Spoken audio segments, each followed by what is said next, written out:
You do not need bicep curls in order to grow your biceps. Here are my biceps a year ago from this present date, and here are they right now.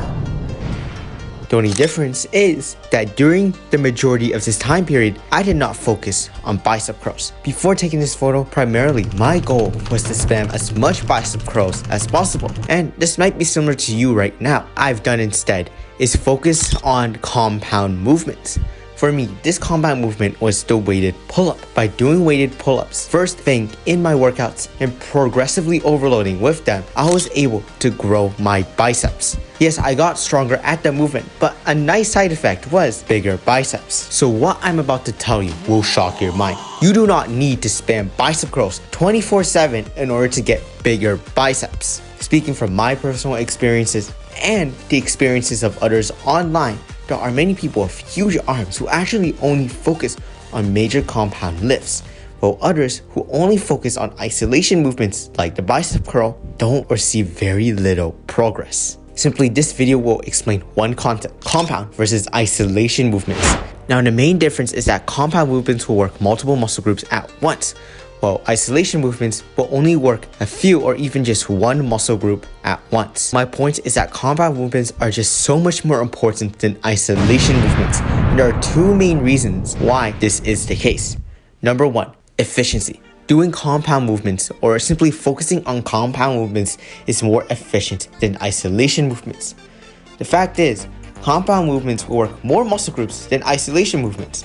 A bench press will work the triceps, the shoulders, and the chest, or something like a chest fly will only work the chest. Compound movements allow you to train more parts of your body more efficiently as you are using less time and less energy. You do not have to spend an hour doing 3 completely different exercises for your push muscles. However, you can simply put all of them to just one compound movement. Now, you might think that doing a compound movement, you aren't training each individual muscle group as efficiently, but this actually isn't the case. With a pull-up, you're training the biceps and the back, and if you train with the same intensity and volume, you will see very similar or even superior results than just doing 2 individual isolation movements for the back and the arms respectively. Not only will you waste less time doing fewer exercises, but you can also have the additional benefit of training your body to use multiple muscle groups at once, and thus training your body to move functionally in functional movements in everyday movements in life. And therefore, compound movements will transfer to strength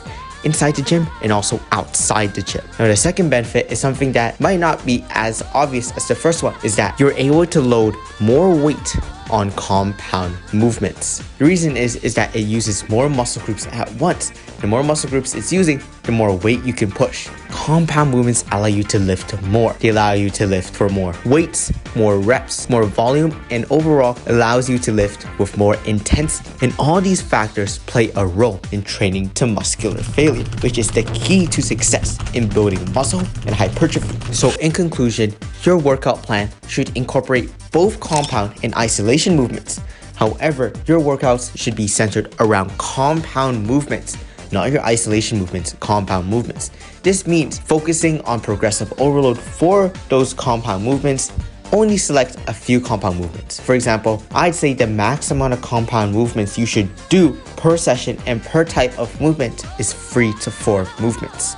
No matter if it's the pull-up or deadlift, bench or weighted dips, choose a compound movements that resonates with you, and afterwards, supplement some sort of isolation movement in regards to that compound movement. For example, if you're doing weighted dips, a great exercise would be the tricep extension or the tricep rope pull down in order to strengthen the triceps for that movement. Or another great exercise for say, pull-ups would be the bicep curl, again, because it engages the biceps. Choose an exercise that resonates with you. Choose isolation movements that will help strengthen that compound movement and progressively overload with that compound movement, and you will see the best results that you've ever had in your life. So the final verdict, incorporate and focus on compound lifts. Now, if you enjoyed this video, I highly recommend that you subscribe. And please check out my other videos because I'm trying to reach 1,000 subscribers by the end of the year.